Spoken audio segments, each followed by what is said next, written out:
Hello again all, and welcome to another Sunday Night Short, and this really will be a pretty short one. I haven't managed to get out to the workshop very much this week. The dark evenings and not particularly bright mornings are starting to bite. It's starting to get time to use the light visor, and my energy levels are getting depressingly low, quite literally. So have got on with a couple of little bits and pieces, but I'll show you the results of the first pass of bead blasting one of the barrels that I made the bore protectors for, and I've got a new bit of tooling that arrived, and I should thank some people for that. It's an engine boring bar that I found on eBay. It was collection only. It was a fairly bulky item, and it was down in Cornwall, which is a fair old trek from here, certainly by UK standards. So and it was also had some bits missing, which I'll mention later. Now, I've been a subscriber to Real Classic magazine ever since it launched, and was a member of I was a participant because it was a non-members thing back then, the message board on the Real Classic website. And when a different publishing company took over the magazine, the message board became a separate entity, and it's now known as the IKBA message board. And thanks to Jeff on the message board, he actually collected the boring bar, which was local to him, and took it up to a bike show up in Birmingham at the NEC. And I have a friend who lives about 15 minutes away from there, and he was coming down this way this weekend anyway, so he brought it down to me. But thank you very much to Jeff for collecting it and taking it up there in his car, and we'll see if we can find some way of getting the dehumidifier to you via the same route. And you know, this is a reasonably regular thing on the IKBA message board, is people asking for a relay service, and you know, it's not yet another example of how the online community help each other. Anyway, there is a cause for celebration, and that is I've blown through the 1,000 subscribers mark. It had been hovering for a while, and I'm sorry, I can't tell you who my 1,000th subscriber is. I've had very few notifications of subscriptions, which means that quite a lot of them are anonymous, and due to the very unpredictable way in which all the analytics and, you know, views and likes and all the rest of it actually work on YouTube these days, it was actually going up and down every time I refreshed it at one stage. But whoever you are, you're most welcome. Given my somewhat erratic output, I'm surprised to have got to this level, and I hope I can continue to put stuff out that's of interest. There will hopefully be some more progress on the Morini club bike here very shortly, because it's got to be ready for next year. I'm actually recording this on a Saturday, because tomorrow I'm going to a Morini Riders Club committee meeting, and I'll give a little update on what's happening with the bike to them, which means that I'm not going to really have time to do anything out here tomorrow, apart from hopefully get this video edited and loaded. So again, thank you very much for watching, and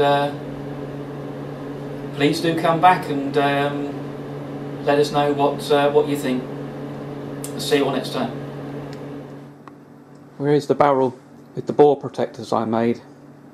and it's had one pass through the glass beads in the cabinet, and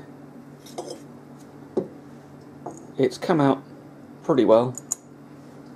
I've got the untouched one, which was cleaner than this one anyway, and there's still a little bit of corrosion on here. Now these are going onto a race bike, not a show bike, so that's probably good enough. I may I've got some aluminium cleaning. It's an acid based solution. I may give it a dose of that and then another pass through the cabinet if I feel like it, but I suspect not on these. And I had a delivery today.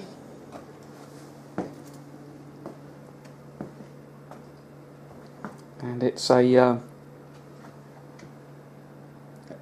engine boring bar that I picked up off eBay, and it's an old unit from a company called Watton and Sons, and they later changed the name of their company to W&S or Wandes, and this is the smaller one of the range that covers from 2.2 inches up to 4 something, I think.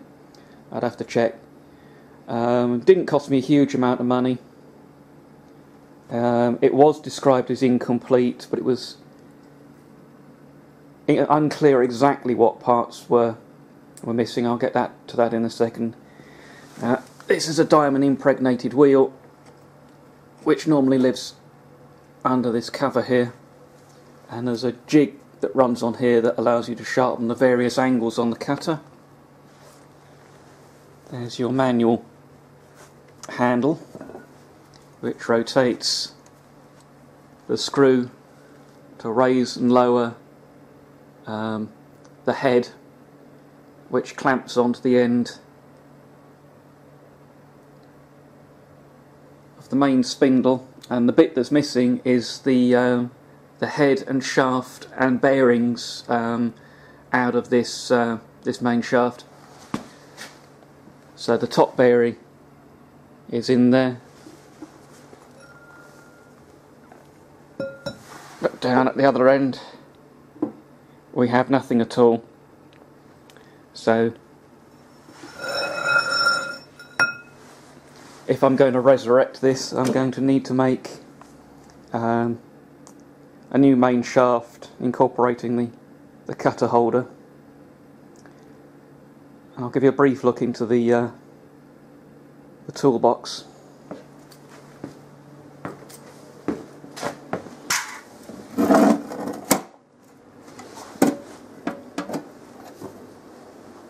And that's the tool set. It's got the bar that clamps into the bottom of a neighbouring bore with various sized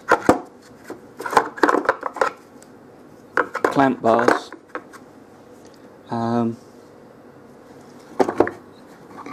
This is the sharpening jig, which you can see has got various holes to go on that pin to hold the cutter holder at the different angles to hone it.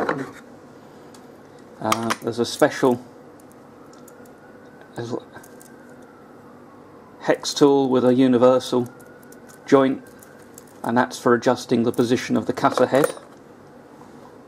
You've got sets of centering fingers, so these would have fitted into the cutter head, and they're held back by a spring, and they've got a notch in the end for the joiner between the sections of spring to go. And there's a wedge, so there would have been a tapered shaft down the inside of the main spindle, and you would drive those out and centre the head, the whole boring bar assembly, before clamping it down.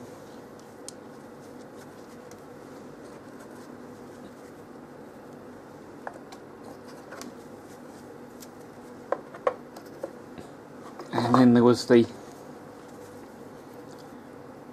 special micrometer with a centre locating pin and 3 spring-loaded balls, so it clips in place and it's calibrated.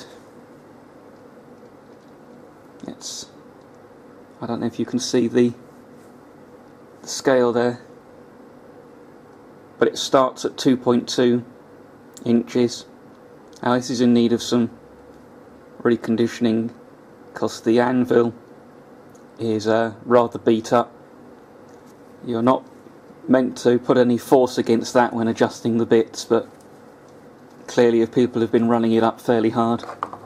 But the anvil can be refaced, but then of course the micrometer will need adjusting to read, but it still has the adjusting spanner in the box. There's the larger of the 2 cutter holders, so there's a piece of carbide on the end, a bit of round, and I do have people who can give me the who've got other examples of the excuse me, of the boring bar, and I can get some details of the way the head is constructed. You know, one way or another I think I can get this back into a as a functioning proposition. Like I say, it wasn't a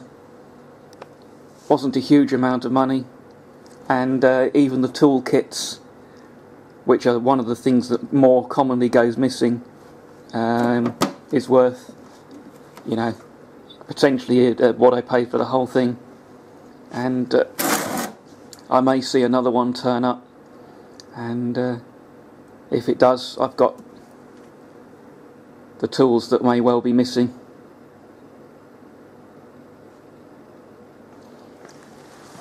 So that's about it for now.